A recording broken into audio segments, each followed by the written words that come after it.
ज्या अक्षर ब्रह्माचा कधीच नाश होत नाही, म्हणून त्याला ब्रह्माक्षर निर्देश योग काय नाव दिलेलं आहे? ब्रह्माक्षर. ते ब्रह्म आहे आणि ते अक्षर आहे. ज्ञानोबाऱ्या सांगतात अध्याय 8. या अध्यायाला आपण का आठवायचं? तर ह्या ब्रह्माक्षर, या ब्रह्म अक्षराला, ब्रह्म या शब्दाचा कधीच नाश होत नाही, ज्याचा कधीच क्षय होत नाही, म्हणून त्याला अक्षर ब्रह्म आणि निर्देश योग. आणि त्याच्याकडं काय करा? त्याच्याकडं सातत्याने लक्ष द्या. निर्देश म्हणजे आपल्याला सूचना देतो की ब्रह्माक्षर, जे ब्रह्माक्षर आहे तो आपल्याला सूचना देतो की निर्देश योग म्हणजे ह्या ब्रह्माक्षराला, ब्रह्माक्षर आपल्याला निर्देश म्हणजे दाखवतं आपल्याला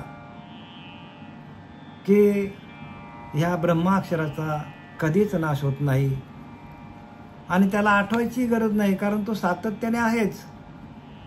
तो येती नाही जाती नाही असा अक्षर ब्रह्म आहे. जसं माऊली सांगतात, अक्षर पुसल्या न पुसे अर्थ जैसा. एखादा आपण आपल्या पाटीवर आपण लिहिला, पाटीवर एखाद्याने वाक्य लिहिला की राम लिहिला, राम लिहिल्यानंतर आपण तो वाचला आणि पाटीवरला आपण राम खोडून टाकला. अक्षर पुसल्या न पुस्या अर्थ जैसा. ज्याने तो राम वाचला पाटीवर, तो पुसल्यानंतर पण राम आतमध्ये आहेच ना. त्या रामाचा, त्या राम नामाचा साठा प्रत्येकाच्या हृदयामध्ये आहे, म्हणून तो ज्याचा कधीही नाश होत नाही, जो अक्षर ब्रह्म आहे. आणि म्हणून त्याला ह्या समासाला किंवा या अध्यायाला अक्षर ब्रह्म असं नाव दिलेलं आहे रामदास स्वामींनी. आता आपण काल ओवी क्रमांक 14 पर्यंत आलो. आपल्याला आता ओवी क्रमांक 15 पासून सुरुवात करायची. आपल्याला ज्ञानेश्वरी अध्याय 8 अक्षर ब्रह्म निर्देश योग आणि त्यातला श्लोक क्रमांक 4 आणि ओवी क्रमांक आपल्याला 15 पासून सुरुवात करायची. बघा आता काय सांगतात. भगवान उवाच. इथे काय सांगितलंय? कृष्ण उवाच नाही, भगवान उवाच म्हणजे भगवंत सांगतो आपल्याला. जो कृष्ण परमात्मा आला तो प्रत्यक्ष भगवंताचा अवतार घेऊन आला, भगवंतच होता तो. आणि म्हणून इथं भगवान उवाच. अक्षरम ब्रह्म परमम स्वभावोऽध्यात्ममीच्यते भूतभावोद्भव भव करो विसर्ग क्रमसज्ञितः. जे निरतिशय अविनाशी तत्व तेच ब्रह्म आहे. हे तत्व कसं आहे? अविनाशी आहे. आणि जे अविनाशी ते ब्रह्म आहे. ज्याचा नाश आहे तो ब्रह्म नाही, पण ज्याचा कधीच नाश होत नाही, म्हणून त्याला ब्रह्मतत्व म्हटलेलं आहे. आणि ते कुठे आहे? तर ते आपल्या आतमध्ये आहे आणि बाहेर पण तेच आहे. आत हरी बाहेर हरी, हरीने माझं व्यापिले. आत पण ते आहे आणि बाहेर पण ते तत्व आहे. पण त्या तत्वाची ओळख ज्याने घेतली, त्या तत्वाची ओळख घेण्यासाठी आपल्याला श्रीगुरूला शरण जावं लागतं. आणि तेव्हा आपल्याला कळतं. तत्वच कळत नाही. पहिला म्हणजे तत्वच माणसाला कळत नाही. अखंड आयुष्य निघून जातो पण तत्वाची ओळख नाही. सगळीकडे माणूस भटकतो, तीर्थाला जातो, अनेक पंथामध्ये जातो, पण तत्वाची ओळख कोणी देत नाही. आणि ते कुठे आहे? तर ते आपल्या आतमध्ये तत्व आहे. आणि त्या आतमधल्या तत्वाची ओळख देणारा श्री गुरु जोपर्यंत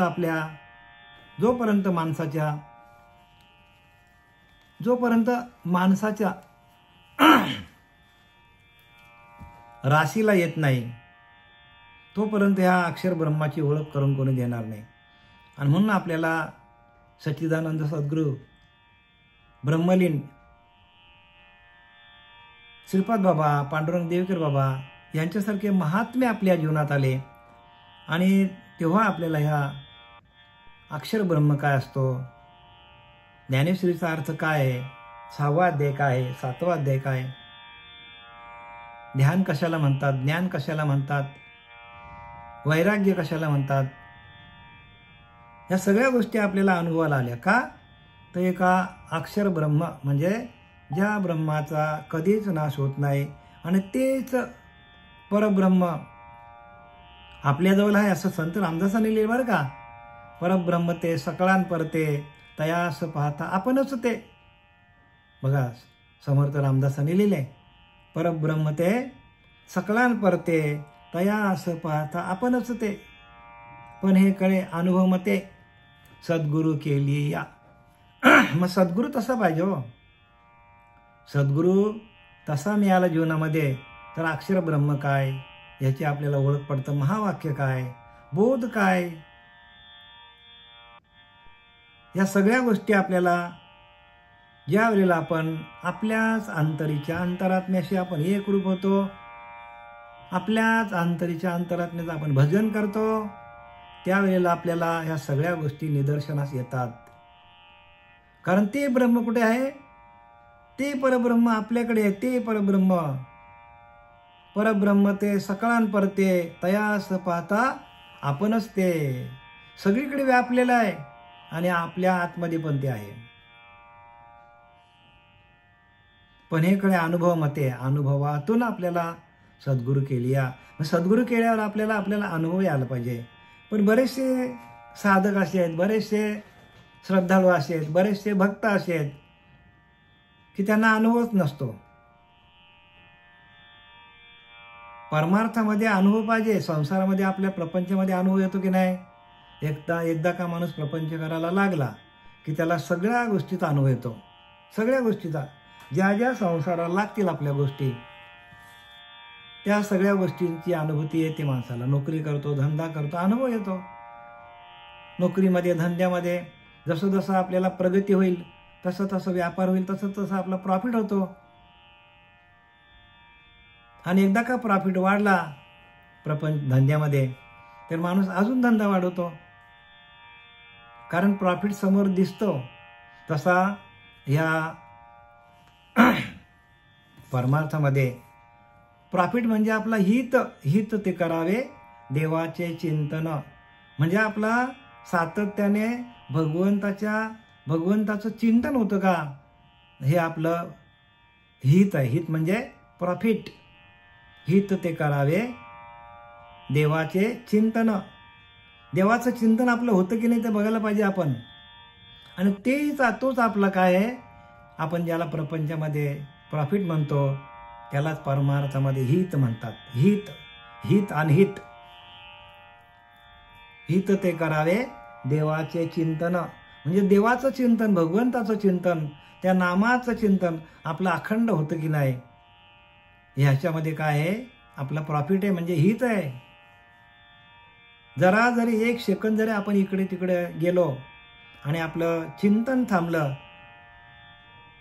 जरी थांबलं, तुकाराम महाराजांनी सांगितलंय की पाण्याविन मासुळी तैसा तुका तळमळी. तुकाराम महाराज सांगतात की पाण्याविन मासुळी, एक क्षण जरी माझा नामस्मरणा वाचून गेला तर जसं पाण्यातल्या माशाला बाहेर काढलं की जसा तळमळ होतो, किंवा पाण्यातल्या त्या डबक्यातल्या किंवा त्या तळ्यातल्या पाणी संपलं की मासे तडफड करतात पाण्याशिवाय, तसं मी त्या परमात्म स्वरूपाला एक सेकंद जरी विसरलो तर मला पण कसं होतं, त्या माशासारखं होतं. पाण्याविन मासुळी. पाण्याशिवाय मासळी कसे होते तर आपल्या तळमळ जी होतं पाणी नसलं तर. पाणी हेच त्यांचं जीवन आहे. जसं त्या मासळीचं पाणी हेच जीवन, तसं तुकाराम महाराज म्हणतात आत्मतत्व हाच आपला जीवन आहे. आत्मतत्व हाच आपला देव आहे. आणि त्या देवाला आपण बाजूला सोडलं तर मग आपला जसा मासा तडफडून मरतो तसा आपली अवस्था व्हायला पाहिजे. पाण्याविन मासुरी तैसा तुका तळमळी. पण त्यांना अशी अवस्था तुकोबारांना का झाली? त्यांना अशी अनुभूती आली. आणि आपल्यालाही तशीच अनुभूती यायला पाहिजे. जरा एक सेकंद जरी आपला नामचिंतन थांबला तर आपल्याला लगेच कसं तरी व्हायला पाहिजे आपल्याला. पण हे कोणाला होत नसेल तर मग त्याचं नामचिंतन चालू नाही. नामस्मरण निरंतर सांगितले, निरंतर बरं का. एक सेकंदाचं पण अंतर पडता कामा नये. तेच जाणावे पुण्य शरीर. पुण्य शरीर कशाला म्हणतात? की ज्याच्या शरीरामध्ये, ज्याच्या अंतःकरणामध्ये, ज्याच्या चित्तामध्ये अखंड नामस्मरण चालू आहे त्याचं शरीर पुण्यवान आहे. मग आपल्याला असे व्याधी लागतात, कोणाकोणाला काही काय अडचणी येतात. मग आपलं लक्ष त्या अडचणीकडे का जातो? तर आपला नामस्मरण चालू नाही. तुकाराम महाराजांवर कितीतरी संकट आले. ज्ञानोबारायांवर कितीतरी संकटे आली, पण कधी ते डगमगले नाही. का? नामस्मरण चालू होता. नामस्मरण निरंतर तेची जाणावे पुण्य शरीर. त्यांचं शरीर पुण्यवान होता. आपलाही शरीर पुण्यवान होईल, पण आपला नामस्मरण आपल्याला जमत नाही. आपण काय थोडंफार 5-10 मिनटं 15-20 मिनटं ध्यानाला बसतो, सोडून देतो आणि आपल्या संसारामध्ये रमतो. भगवंतानी सांगितलंय तू संसारामध्ये संसार कर, संसार ध्यानी कर, पण मनाने भगवंताचं चिंतन कर. मनाने कोणाचं चिंतन कर? भगवंताचं चिंतन कर. आणि मनाने भगवंताचं चिंतन केलं तर मनच रामरूप होतं. मन काय होते? मनच माणसाचं रामरूप होतो. त्या आत्मतत्वाशी एकरूप होतो. आणि ती अवस्था प्रत्येकाच्या देहाची व्हायला पाहिजे. आता आपण ओळीकडे वळूया.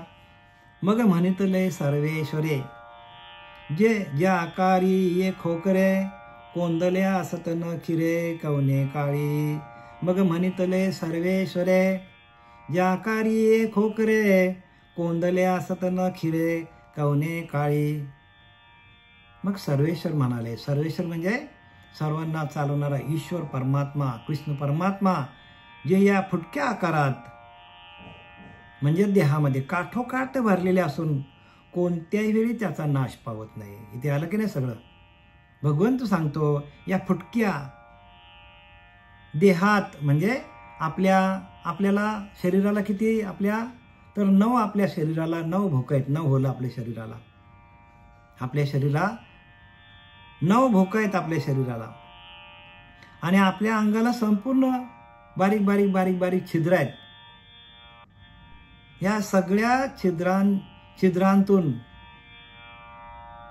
जो आतमध्ये भरलेला काठोकाठ भरलेला आत्मतत्व, त्या आत्मतत्वाच्या माध्यमातून आपल्या शरीरामध्ये जो रक्तस्राव चालू आहे त्या रक्ताचा एक थेंब तरी बाहेर येतो का आपल्या शरीरातून? बरोबर त्याने धरून ठेवलेला आहे. फक्त घाम येतो आपल्या शरीरामध्ये. घामाच्या रूपाने तो पाणी बाहेर जातो. आपण एवढं पाणी पितो, पण तो अंगातून बाहेर पडतो का? अंगाला छोटे छोटे छिद्र आहेत. मग हे धरून ठेवणारा कोण आहे आपल्याला? हे सगळं जे का आपण खातो, आपल्याचा मलनिस्सरण व्यवस्थित होतो, सगळं आपल्या शरीरामध्ये आपण खाण्याची क्रिया, पचन क्रिया, ऐकण्याची क्रिया, चालण्याची क्रिया, बोलण्याची क्रिया, या सगळ्या क्रिया होतात. त्या कोणामुळे होतात? तर एक काठोकाठ भरलेला असा आत्मतत्व आपल्या शरीरामध्ये आहे. आणि त्या आत्मतत्व आपल्या प्रत्येक शरीरामधील ज्या ज्या हालचाली, ज्या जे कार्य आहे शरीराचं, ते कार्य करणारा तो कसा आहे? तर प्राण अपान व्यान उदान समान नाग कृम कृक्कल देवदत्त धनंजय, हे पंचप्राण आपल्या शरीरामध्ये आहेत. आणि पंचप्राण आपल्या शरीरामध्ये सातत्याने कार्य करीत असतात. पंचप्राण आपल्या शरीरामध्ये आहेत. प्राण अपान व्यान उदान समान नाग कृम कृक्कल देवदत्त धनंजय. आणि या पंचप्राणांच्या माध्यमातून आपल्या शरीरामध्ये सगळं काही कार्य चालू असतं. भगवंत कार्य करून घेतो. न दिसणारा भगवंत दिसणारं कार्य करून घेतो. भगवंत दिसत नाही, पण तो कार्य दिसणारं करून घेतो. बघा, आपल्याला डोळ्याने दाखवतो की नाही, तो कानाने ऐकवतो की नाही, प्रत्येक गोष्ट मला निस्सरण करतो की नाही, सगळं कार्य तो करतो. आणि तो कसा आहे, काठोकाठ तत्वरूपाने भरलेला आहे. फुटक्या आकारांत, म्हणजे आपला देह कसा आहे, फुटका आहे सांगितलं. आपला देह सगळ्या बाजूनी भोका आपल्या अंगाला, आणि 9 द्वारे आपल्या ठिकाणी, म्हणजे सगळं काठोकाठ भरलं, कोणत्याही वेळी त्याचा नाश पावत नाही. मग शरीर जरी आपला गेला तरी आपला त्या आत्मतत्वाचा नाश पावत नाही.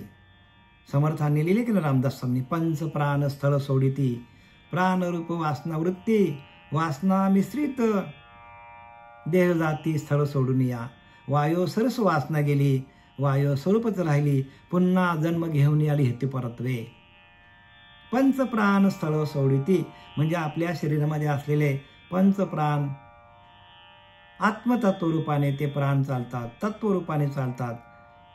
ते काय करतात, आपल्या देहाचं कार्य संपलं, देहाला जेवढा आपल्या कालावधी दिलेला आहे तो कालावधी संपला तर आपल्याला काय करतात, ते पंचप्राण स्थळ निघून जातात आणि दुसरा देह धारण करतात. वासनेप्रमाणे अंतिमती तैशी प्राणिया जाण गती, प्राण्याची गती तशी असते. आणि ते आत्मतत्व आहे की ते पंचप्राणाच्या द्वारे कार्य करत असतो, जे या फुटक्या आकारात, म्हणजे देहात काठोकाठ भरलेले असून कोणत्याही वेळी नाश पावत, त्याचा नाश कधीच पावत नाही. म्हणून मी काल सांगितलं की आपण प्रत्येक युगामध्ये या देहाचा काय आहे, तर देह प्रत्येक युगामध्ये आपले आहे. देहाला चालवणारा जो आत्मा आहे तो प्रत्येक युगामध्ये आहे. युगान युग एकलाची एक चालवी तो तिन्ही लोक, त्या आत्मारामाचा विवेक पाहिलाची पहावा. तो आत्माराम आहे आणि तो तत्वरूपाने युगान युग एकलाच येतो, पण सर्व शरीरामध्ये, सर्व वस्तूंमध्ये ओतप्रोत भरलेला आहे. ह्या सृष्टीमधल्या कोणत्याही वस्तूचा नाश होत नाही. मग काय होतं, नाश होत नाही तर रूपांतर होतं. तिच्यामध्ये काय होतं, रूपांतर होतं, वस्तूचं रूपांतर होतं, दुसऱ्या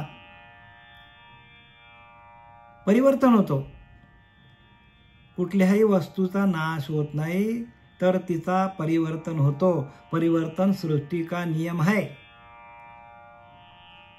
मग जर त्या वस्तूचाच नाश होत नाही, वस्तूचाच परिवर्तन होतं, तर वस्तूला चालवणारा जो परमात्मा आहे त्या परमात्म्याचा कधीच नाश होत नाही. म्हणून त्याला अक्षर ब्रह्म म्हणतात. अक्षर ब्रह्म निर्देश योग 8वा अध्याय. एरवी सपूर्पण तयाचे पहावे, तरी शून्यची नव्हे स्वभावे, वरी गगनाचे नि पालवे घालून घेतले. बरे त्याचा सूक्ष्मपणा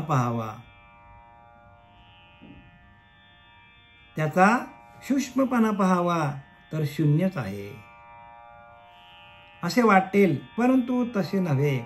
ते किती सूक्ष्म आहे म्हणाल तर आकाशाच्या पदरातून गाळून घेतले आहे. बघा, ते ब्रह्मतत्व कसं आकाशाच्या पदरातून गाळून घेतलेलं आहे. ते सूक्ष्म म्हणावं तर सूक्ष्मपणा पाहावं तर शून्यच आहे असे वाटेल, म्हणजे एवढं व्यापक आहे ते. शून्यासारखं वाटतं आपल्याला, पण शून्यापेक्षाही सूक्ष्म. शून्य म्हणजे पण तिथे काय आहे, शून्य म्हणजे पण तिथे आपली जाणीव आहे, स्वतःची जाणीव आहे. शून्य म्हणजे पण जाणीव आहे. आपण ध्यानाला बसलो आणि आपण कुठल्याही आकाराची पूजा करायला लागलो आपण, तर आपली पूजा, आपलं ध्यान पूर्ण होत नाही. कारण एखादा आकार समोर आला तर आपला ध्यान त्या आकाराकडे जातो. शून्य जरी घेतला तरी शून्याला पण, शून्य म्हणजे आपण आपल्या देहाचा विसर पडलेला नाहीये. कुठलाच निर्गुण निराकार, कुठलाच आकार नाही तिथे. जेव्हा कोणताच आकार नसतो तेव्हा आपण परमात्मा तत्वाशी एकरूप झालेला असतो. कुठलाच आकार पाहिजे नाही. आपली स्वतःची जाणीव, मी ध्यान करतो ही पण जाणीव नाही पाहिजे. ध्येय ध्याता ध्यान त्रिपुटी वेगळा, म्हणजे ध्येय ध्याता ध्यान. ध्येय काय? परमात्म्याला प्राप्त करायचं. ध्याता काय? ध्यान करणारा. आणि मधली ध्यान अवस्था आहे. तिन्ही अवस्था बाद झाल्यानंतर जी अवस्था उरते ते परब्रह्म तत्व आहे. आणि ते कसं आहे? आकाशाच्या पदरातून गाळून घेतली आहे. म्हणजे बघा किती व्यापक आहे. आकाशाच्या पदरातून म्हणजे किती व्यापक असेल. आकाश व्यापक आहे आणि त्याच्या पदरातून गाळून घेतलं म्हणजे किती सूक्ष्म असेल बघा. एवढा सूक्ष्म आहे तो. म्हणजे एवढ्या करता दाखवलंय की त्या सूक्ष्म असलेल्या वस्तूचा, आकाराला आलेल्या वस्तूचा नाश होतो. निराकाराचा नाश कधीही होत नाही. म्हणून ते कसं आहे? तर निराकार आहे. आणि निराकार वस्तूचा, निराकार म्हणजे जे जे आकाराला येतं त्याचा नाश होतो. आपल्या शरीर आकाराला नाश होणार आहे. दगड आहे, धोंडे आहे, जे काय आपल्या सृष्टीला दिसतं, यात दृष्टम तन्नष्टम, जे दिसतं त्याचा नाश होणार आहे. मग दिसत का नाही? तर ज्याला आकार नाही, ज्याला कुठल्याच आकार नाही, निराकार येतो, निर्गुण आहे, कुठलेच गुण आपल्याकडे नाही. आपण निर्गुण झालो, कुठलेच गुण आपल्याकडे नसतील आणि आपल्याकडे कुठलाच आकार नसेल तर आपणच परब्रह्म आहोत. म्हणून परब्रह्म ते सकळान परते तयास पाहता आपणच परब्रह्म आहोत. पण हे कळे अनुभव मते सद्गुरू केली या. सद्गुरू आपल्याला ध्यानाला बसवतात आणि अनुभव सिद्ध ज्ञान सांगतात की बघ तूच परब्रह्म आहेस, आपणच परब्रह्म आहोत. त्याची अनुभूती आणून देणारा सद्गुरू जोपर्यंत आपल्या जीवनात येत नाही तोपर्यंत आपल्याला हे ब्रह्मतत्व, ब्रह्माक्षर काय आहे? ब्रह्माक्षर म्हणजे काय? तर ज्याचा कधीच क्षर म्हणजे नाश, ज्याचा कधीही नाश होत नाही असं ते ब्रह्मतत्व आहे. आणि त्या ब्रह्मतत्वाचं आपल्याला हा 8वा अध्याय ज्ञानोबाराने आपल्याला अनुभवासाठी दिलेला आहे, वाचण्यासाठी नाही बरं का. वाचणं म्हणजे ज्ञान नाही आहे. त्या परब्रह्म तत्वाशी एकरूप होणं म्हणजे ज्ञान आहे. कारण आपण कसं आहे? परब्रह्म तत्वरूपाने.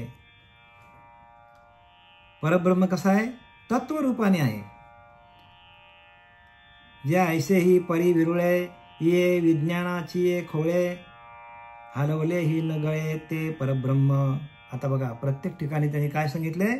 अशा प्रकारचे जे विरळ आहे आणि जे प्रापंचिक ज्ञानाच्या मोठेतून म्हणजे शरीरातून हलवले असताही गळत नाही, त्याला परब्रह्म असे म्हणतात. बघा परब्रह्म कशाला म्हणतात? तर की जे आपण आपल्या शरीराला आपण कितीही हलवलं तरी ते परब्रह्म जात नाही बाजूला, हलत नाही, गळत नाही. म्हणजे एवढं काय ओतप्रोत भरलेलं आपल्या शरीरामध्ये आणि एवढं ओतप्रोत भरलेलं परब्रह्म तत्व आणि त्याचीच ओळखणं आपल्याला. त्याच्याशिवाय आपण राहू शकत नाही. तो गेला, तो इथून निघून गेला तरी आपण दुसरीकडे आहोतच. ते तत्व इथून निघून गेले शरीरातून तरी ते दुसरीकडे आहेच, ते जातच नाही, त्याचा कधीच नाश होत नाही. ज्याचा कधीच नाश होत नाही ते परब्रह्म तत्व आहे. आणि त्या परब्रह्म तत्वाला आपण विसरलोय आणि त्याची ओळख घेण्यासाठी संपूर्ण काय आहे? तरी संपूर्ण खटाटोप आहे आपली. प्रत्येकाची खटाटोप कशासाठी आहे? त्या परब्रह्म तत्वाची ओळख घेण्यासाठी की जी तुमच्यामध्ये तत्वरूपाने आहे. तुमच्या रोम रोम रोम रोमामध्ये ते भजन चालू आहे तुमचं, पण त्याचीच ओळख तुम्हाला नाही का? तर तसा सद्गुरू मिळत नाही, ध्यानाला बसवत नाही. ध्यानाच्या माध्यमातून सगळ्या क्रिया आहेत. जर ज्याने ध्यान केला त्याला अनुभूती आली आणि मग त्याचा शोध थांबला. देव शोधन, देवाचा शोध कधी थांबतो? देवाचा शोध कधी थांबतो? जेव्हा आपण अंतर्मुख होतो आणि अंतर्मुख होऊन जेव्हा आपल्याला अनुभूती येते त्या परब्रह्म तत्वाची, तेव्हा आपला शोध थांबतो. आणि ज्याला त्याची अनुभूती येत नाही, ज्या माणसाला त्याची अनुभूती येत नाही त्या परब्रह्म तत्वाची, मग तो देव सगळीकडे शोधत बसतो. तीर्थाला जातो, स्नान करायला जातो, मंदिरात जातो, सगळी पूजा करतो तो. पण ज्या वेळेला त्याला स्वतःच्या आत्मतत्वाची अनुभूती येते त्यावेळेला तो जागच्या जागेवरच थांबतो, तिथल्या तिथेच. आणि त्याचं मग भजन अखंड चालू होतो.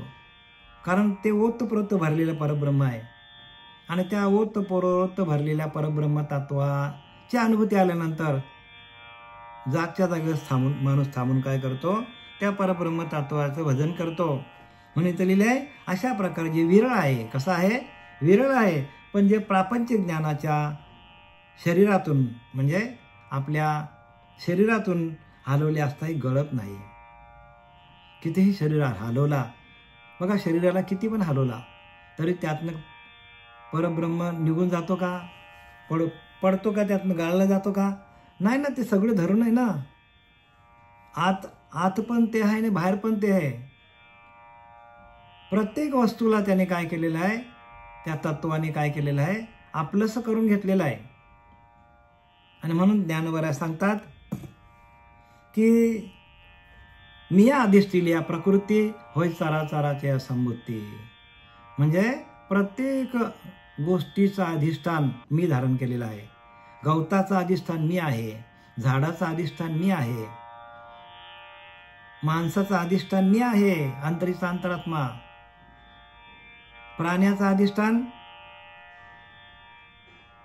मी अधिष्ठिली या प्रकृती होय चराचराची असंबुद्धी.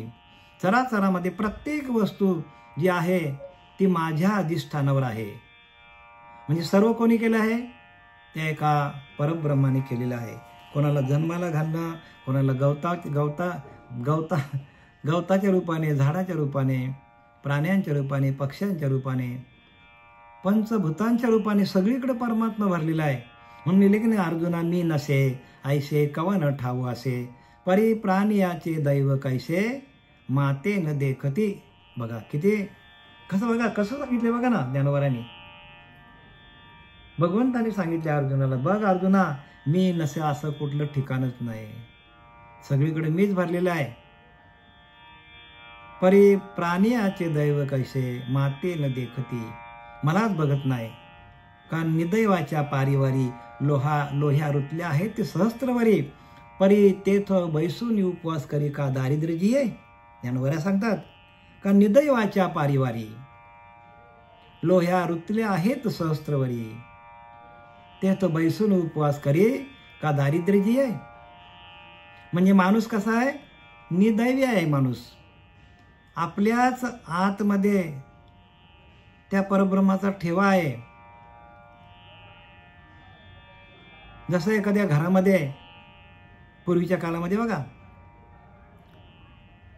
घरामध्ये काय करायचं, तो धन गाडून ठेवायचे. सोनं असेल, हिरे असेल, माणिक असतील, तेव्हा कुठे त्यांच्याकडे पेट्या वगैरे होत्या, कुठे तिजोऱ्या होत्या, घरामध्ये गाडून ठेवायचं. आणि एखादा त्यातला मुख्य माणूस ज्याने ठेवलाय, वय झाल्यानं तो मेला, निघून गेला, मग त्याच्या मुलांना कुठे माहीत असतो, ते त्याच घरात राहतात, तिथंच बसतात, तिथंच उपासना करतात, तिथंच देवाचं ध्यान करतात. पण त्यांना काय माहिती, त्या घरामध्ये आपल्या बापाने सर्व धन पुरून ठेवलेलं आहे.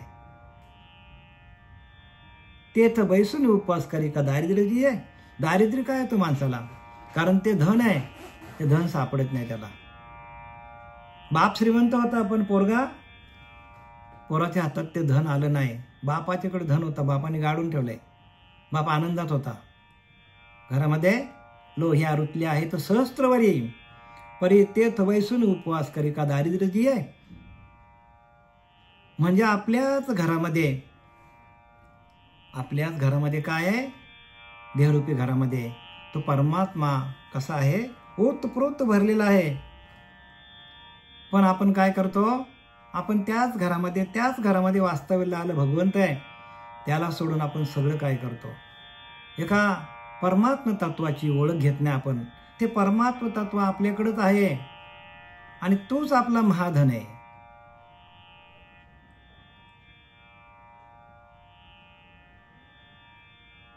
परमार्थ महाधन जोडी संतांचे चरण. महाधन आहे तो, संतांचे चरण जोडतो. आणि ते धन आपल्याला सापडलं पाहिजे. ते कसं आहे, ते अक्षर ब्रह्म आहे. प्रत्येकाच्या हृदयामध्ये अंतःकरणामध्ये ओतप्रोत भरलेलं असतं. ते तत्वरूपाने भरलेलं आहे आणि त्या तत्वाचीच आपल्याला ओळख नाही. आणि म्हणून आपण काय करत आहे तर आपण दारिद्र्यासारखं जगतो. तोच आपला परमात्मा आहे, तेच आपलं धन आहे. लिहिलं की नाही? पायो जी मैने राम रतन धन पायो, पायो जी मैने राम रतन धन पायो. बघा काय सांगितलंय? राम रतन धन आपल्या कुठे आहे? आतमध्ये आहे. आणि ते धन आपण त्या धनापासून आपण वंचित झालेलं आहे. धन कुठे आहे? आपल्या आतमध्ये. आपण शोधतो कुठे आहे? देव कुठे आहे? आपल्या आतमध्ये. नाम कुठे आहे? आतमध्ये. सुख कुठे आहे? आतमध्ये.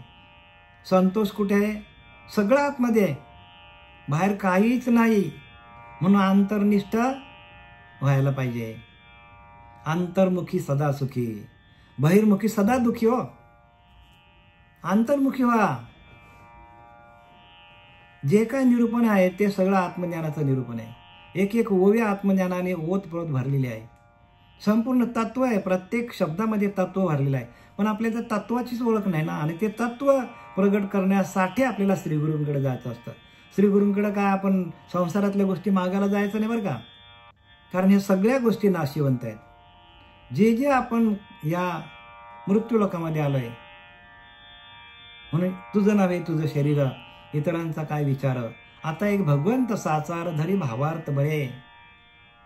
तुझं नव्हे तुझं शरीर आहे, आपलं शरीरच आपलं नाही, तू पण जाणार आहे. मग इतरांचा काय विचार, इतरांचा विचार काय करतो तू? आता एक भगवंत साचार धरी भावार्थ बळे. आता भगवंताची भक्ती कर आणि भावाच्या बळावर त्याला मिळवून घे. भाव वळे आकडे एरवी न कळे. भावाच्या बळाने आपल्याला तो कळतो. पण आपला भाव त्या तत्वावर असला पाहिजे बरं का. आत्मतत्व हाच आपला देव आहे. त्या आत्मतत्वाशी एकरूप होणं म्हणजे आपली भक्ती आहे. आणि आकाराचे झालेपणे जन्मधर्माते नेणे, आकार लोपी निमणे नाही कही. आणि आकार म्हणजे शरीर, हे जन्माला आल्याने परब्रह्म जन्म घेणे या धर्माचा अनुभव घेत नाही. व जे शरीर नाश पावल्यावरी जे कधी नाश पावत नाही. बघा काय लिहिले ते, काय सांगतात की आपलं शरीर आकाराला आलेलं आहे, पण आपलं शरीर आकाराला आलं म्हणजे आपण जन्माला आलो. आणि जन्माला आल्यावर तो परब्रह्म घेऊन आलोय का आपण? नाही. तो परब्रह्म आधीच आहे. त्या आत्मतत्वावर, त्या परब्रह्म तत्वावर आपला जन्म झालेला आहे. आणि आपला जरी देह जरी गेला तरी ते परब्रह्म शाश्वत आहे. विषय काय चालले? अक्षर ब्रह्म बरं का. या ब्रह्माचा कधीच नाश होत नाही. म्हणून लिहिले रामदास स्वामींनी, आधी अंती ब्रह्म निर्गुण, तेची शाश्वताची खुन, येर पंचभूतिक संपूर्ण नाशिवंत. पंचभूतांच्या देहाचा नाश होतो. येर पंचभूतक सगुण संपूर्ण नाशिवंत. म्हणजे पाचा भूतांचा नाश होतो, पण पाचा भूतांना चालवणारा जो परमात्मा आहे त्याचं कधीच नाश होत नाही. आधी अंती ब्रह्म निर्गुण. आधी पण ब्रह्म आहे, याच्या नंतर पण ब्रह्म आहे. आणि तो कसा आहे? निर्गुण आहे. त्याच्याकडे कोणतेच गुण नाही. मग आपण आकाराला आलो म्हणून आपल्याकडे गुण आले. आपण ही माया धरून आहे. आपल्याला देह काय आहे? देह एक प्रत्येकाचा देह जो आहे त्या देह काय? आपल्याला एक प्रकारचा आपल्याला देहबुद्धी असल्यामुळे आपण त्या आत्मतत्वापर्यंत पोहोचत नाही. आणि एकदा देहबुद्धी गेली की आपण आत्मतत्वाकडे जातो. म्हणून समर्थान लिहिले की नाही, देहबुद्धी ती आत्मबुद्धी करावी, सदा संगती सज्जनांची धरावी. देह एक उपाधी आहे, आत्मतत्वावर आलेली उपाधी आहे. आणि या उपाधीच्या पलीकडे गेल्यानंतर ते परमात्म तत्व आहे. समर्थाने लिहिलंय, उपाधीचा विस्तार झाला म्हणून काळ दिसून आला, एरवी पाहता काळाला ठावच नाही सांगतात. काय सांगतात? उपाधीचा विस्तार झाला. देह ही उपाधी आहे. ह्या देहाचा विस्तार झाला म्हणून आपल्याला काळ आहे. काळ, वेळ, तास, दिवस, वर्ष, आयुष्य कोणासाठी आहे? देह आला म्हणून. परब्रह्माला काळ, वेळ आहे का? दिवस आहे, रात्र आहे, काय आहे का त्याला? नाही. तो असतच असे सर्व काळ आहे. म्हणून उपाधी, देह ही उपाधी आहे. या उपाधीचा विस्तार झाला म्हणून काळ दिसून आला. एरवी पाहता काळाला ठावच नाही. काळ नाहीच आहे बरं का. परब्रह्म तत्वाला काळच नाही, कारण तो निरंतर आहे. आपल्याला काळ खातो काय? जगा खाय काळ. आपल्याला सगळं जगाला काळ खाऊन टाकतो. पण परब्रह्माकडे काळ वेळ नाही. काळ वेळ भगवंती नाही. भगवंताला काळ नाही, वेळ नाही. आणि म्हणून तो भगवंत म्हणजे हे परब्रह्म तत्व जन्माला येत नाही. शरीर जन्माला आलं तरी पण ते जन्माला येत नाही. शरीर गेलं तरी त्याचा जन्म होत नाही. जन्म कोणाचा होतो? मायेचा होतो. त्या परब्रह्म तत्वावर आलेली माया, ती मायेचा काय होतो? मायेचा जन्म होतो. माया येते जाते, पण परब्रह्म असतच असे सर्व काळ येतो. आणि म्हणून ते शरीर नाश पावल्याही ते कधीही नाश पावत नाही. जरी आपला शरीर गेला तरी त्याचा नाश होत नाही. शरीर जरी आपल्याकडे आता आहे, त्या शरीरामध्ये तो ओतप्रोत भरलेला आहे, पण ते आत्मतत्व निघून गेल्यानंतर हे काय होतात? तर पृथ्वीमध्ये जाते, वायूमध्ये जातो आपल्या शरीरातला, आकाश तत्वामध्ये जातो, पाणी तत्वामध्ये जातो, आणि आपले तेज आपल्या तेजामध्ये निघून जातो.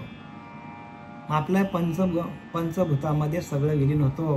पण आपल्याला चालवणारं जे तत्व आहे, परब्रह्म तत्व आहे, ते काय करतो? ते व्यापक आहे. ते आपल्या शरीरातून निघून जातो आणि दुसरा देह धारण करतो. लिहिले की उपजे ते नाशे, नाशिले ते पुनरुपी दिसे, ये घटिका यंत्र जैसे. का उदय असता अपैशी, या अखंडित होत जात जैसे. जन्म मरण तसे अनिवार्य. किती वेळा जन्माला येतो आणि किती वेळा माणूस मरतो, पण ते आत्मतत्व कायमचंच आहे. मग ज्याने आत्मतत्वाला धरलं आणि आत्मतत्वाशी एकरूप होता, आत्मतत्वाला धरणं म्हणजे भजन करणं बरं का. परत आपण तिथेच येतो. जोपर्यंत आपलं भजन नाही, नामस्मरण नाही, नामस्मरणाच्या माध्यमातून आत्मतत्वाला धरता येतो, त्याच्याशी एकरूप होता येतो. बाकी उपाय काय नाही. उपाय एक भगवत भक्ती, भगवंताचं भजन करणं, हाच उपाय आहे. सगळ्या गोष्टीवर एकच रामबाण औषध आहे, आणि ते म्हणजे हरिनाम. हरिनाम एकच औषध सगळ्या गोष्टींवर. पण तेच माणसाला जमत नाही, आणि बाकी सगळे औषधं माणूस करतो, पण ते औषधं शेवटीला एक दिवस काय आहे? देह निघून जाणार. देह ते काळाचे, देह काळाचा आहे आपला. काही ठराविक काळापर्यंत आपल्याला प्रत्येकाला देह ठेवायला लागेल. प्रत्येकाला देह ठेवायची वेळ येणार आहे. मग देहामध्ये आत्ता असलेला परमात्मा याच्या आधी कुठेतरी होता, आणि देहामध्ये आत्ताही आहे, आणि याच्या नंतर पण असणार. पण असणार तो कसा असणार? तर इतर देहामध्ये आपल्याला भजन करता येणार नाही. म्हणून आपल्याला त्वरा करा, घाई करा, ह्याच देह, याच देही, याच देहा, याच डोळा पाहिन माझ्या मुक्तीचा सोहळा. आपलं मुक्त व्हायला पाहिजे याच देहातून, याच डोळ्यातून आपला मुक्ती. बाकीच्या योनीच्या ठाई काय? भजनाची आवड, भजनच नाही दुसरीकडे. हा नरदेह निघून गेल्यानंतर दुसऱ्या कोणत्याही योनीमध्ये भजनाची व्यवस्था भगवंतानी केलेली नाही. आणि आपल्याला हा भगवंतानी देह जो दिलेला आहे तो भजनासाठीच दिलेला आहे. भजन करा. एक क्षण पण त्या भजनाला विसरू नका. संसाराला विसरलं तरी चालेल. 1 तास करा, 2 तास करा, 3 तास करा, 4 तास करा ना. हा नरदेह गेल्यानंतर आपल्याला ते भजन मिळणार नाही. म्हणून ताबडतोब घाई करा.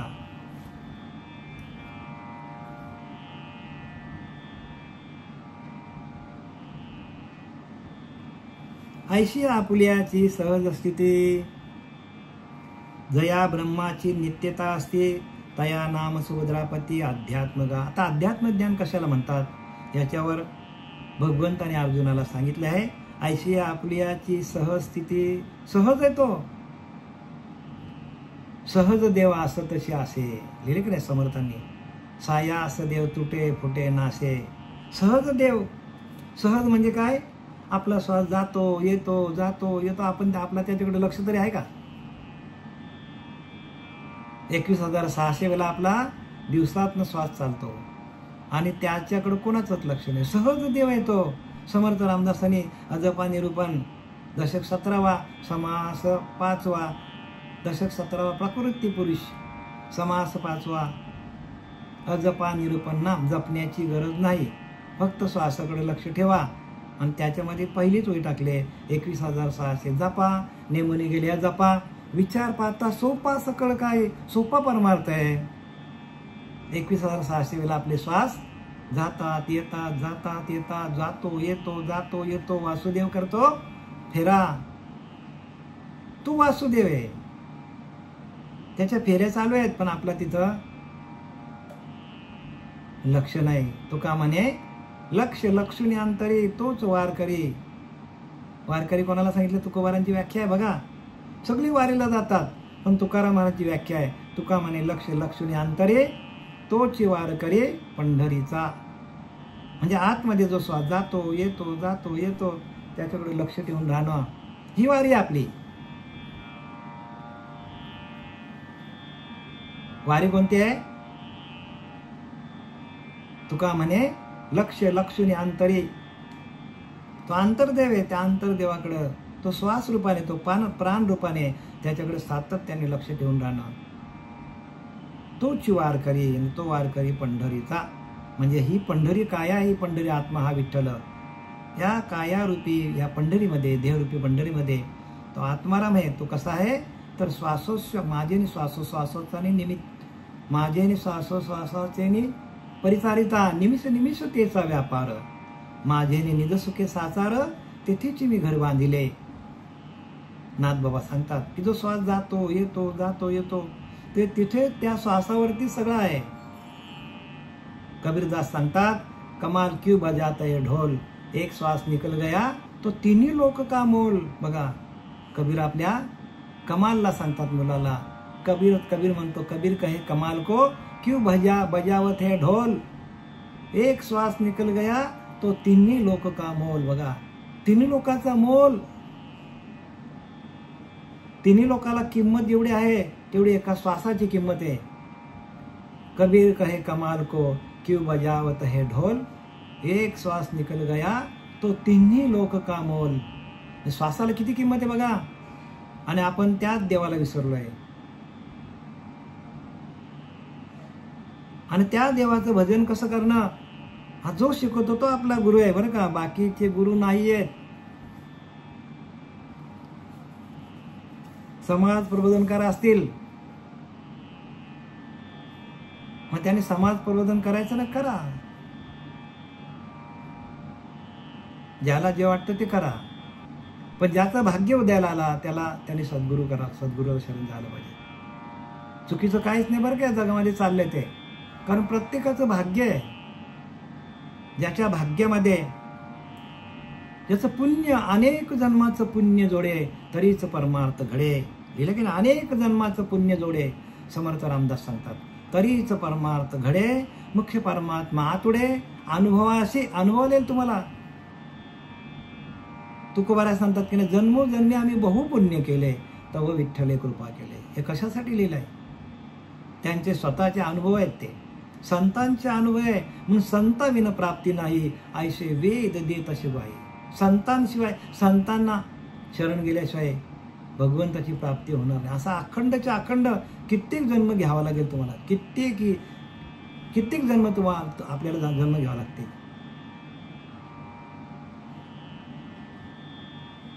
किती जन्म झाला फेरा गणित नाही दातारा.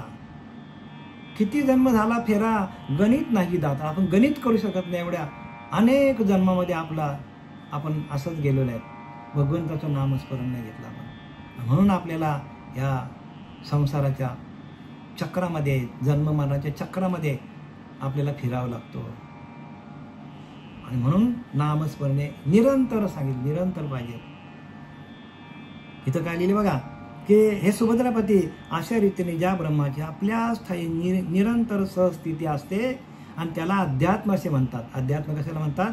जी निरंतर स्थिती आपल्याकडे, नामस्मरणे निरंतर निरंतर आपल्याकडे चालू नामस्मरण, फक्त आपल्या तिथे लक्ष नाही, निरंतर. बरं का, जराही अंतर नसलेला त्याला निरंतर म्हणतात. निरंतर म्हणजे सातत्याने अखंड, ज्याच्यामध्ये कधीच खंड पडत नाही, ज्या परब्रह्म तत्वामध्ये कधीच खंड पडत नाही, ते परब्रह्म आपल्याकडे ओतप्रोत भरलेलं आहे. या सगळ्या वेळा आपण आता ज्या वाचल्या त्या कशावरती होत्या? अक्षर ब्रह्म, म्हणजे ज्या ब्रह्माचा कधीच नाश होत नाही. मग ते अक्षर ब्रह्म कसं आहे आणि त्याची ओळख घेणं आणि ओळख घेऊन निरंतर सहस्थिती असते, निरंतर त्या परब्रह्म तत्वाशी एकरूप राहणं, आणि त्याला अध्यात्म ज्ञान म्हणतात. काय म्हणतात त्याला? अध्यात्म. म्हणजे आधी आत्मी एक आहे, तो एकच आधी आत्मी आहे. आणि तो एक अध्यात्म म्हणजे आधी आत्मी एक, आणि तो एकच आपल्याला चालवतो. किंवा आध्यात्मिक म्हणजे काय? आध्यात्मिक म्हणजे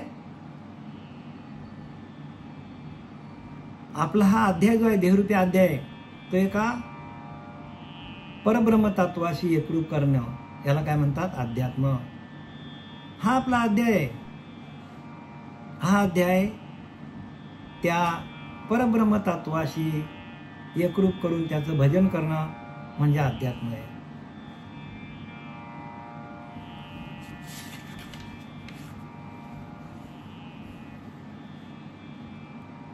म्हणून हे सुभद्रापती अशा रीतीने ज्या ब्रह्माची आपल्याच ठाई निरंतर सहस्थिती असते.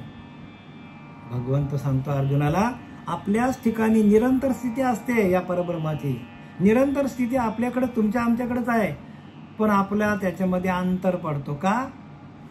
तर आपण अंतर्मुख होत नाही, अंतर्निष्ठ होत नाही. अंतरीच्या अंतरात्म्यावर आपली निष्ठा नाही.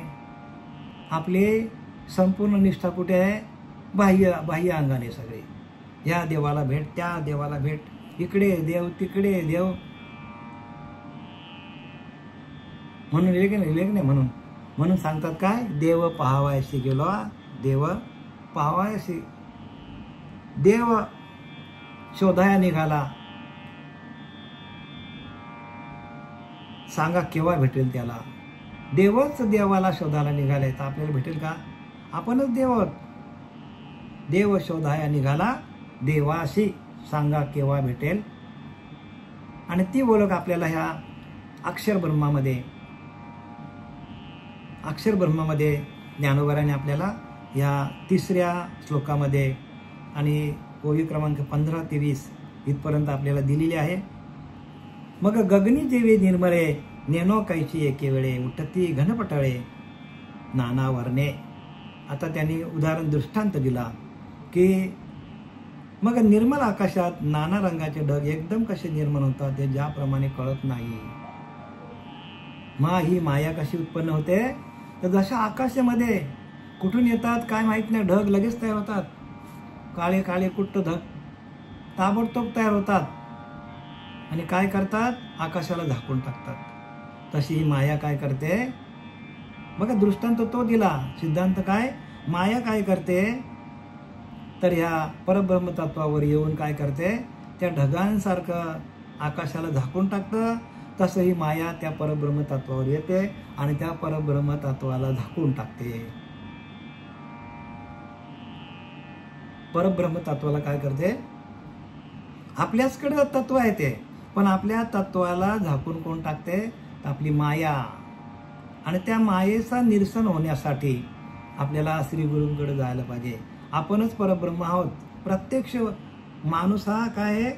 माणूस हाच परब्रह्म आहे, पण त्याच्यावर आलेली मल विक्षेप आवरण हे बाजूला करण्याची जी प्रक्रिया आहे, जी कला आहे, ती श्री गुरूंकडे आहे. आणि तो आलेला धूर, त्या आलेली ढग, त्या ढगांच्यामुळे काय झालेलं आहे? तर परब्रह्म झाकळलं आहे, झाकलं गेलेलं आहे. या मायेचं निरसन करण्यासाठी आपल्याला सातत्याने ध्यान करायला पाहिजे. ध्यानातून आत्मज्ञानाची प्राप्ती होतो.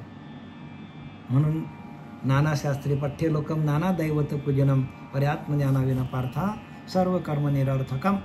आत्मज्ञान ज्याच्याकडे नसेल, आत्तापर्यंत जे कोणी 50, कोणी 60, कोणी 70, कोणी 80, ज्या वयाचा जो माणूस असेल ते सगळं फुकट जाईल का? आत्मज्ञान नाही. आपल्याच आत्म्याचं ज्ञान आपल्याला नाही. आपल्या आत्मतत्वाशी आपण एकरूप झालेलो नाहीत. आणि हेच काय आहे? हेच आपलं पाप आहे. प्रत्येक माणसाचं पाप तेच आहे की आपल्या अंतरीच्या अंतरात्म्याशी आपण एकरूप होत नाही. हेच सगळ्यात मोठं पाप आहे. आपल्याजवळच तो देव आहे आणि आपण आपल्याच देवाला विसरलोय. आपल्याच देवाला आपण विसरलोय. आपला देव कोण आहे? आपला अंतरीचा अंतरात्मा हाच आपला देव आहे. तर तो गेला तर कुठल्या देवाची आपण पूजा करणार? मग ज्या सत्तेवर आपण ते सगळं करतो त्या सत्तेची आपण ओळख नाही आपल्याला. मग ती शक्ती कशी आहे?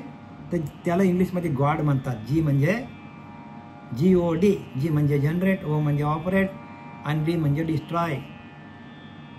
जनरेट, ऑपरेट, डिस्ट्रॉय ती शक्ती आहे. जी म्हणजे जनरेट, ओ म्हणजे ऑपरेट आणि डी म्हणजे डिस्ट्रॉय. गॉड, त्याला गॉड म्हणतात.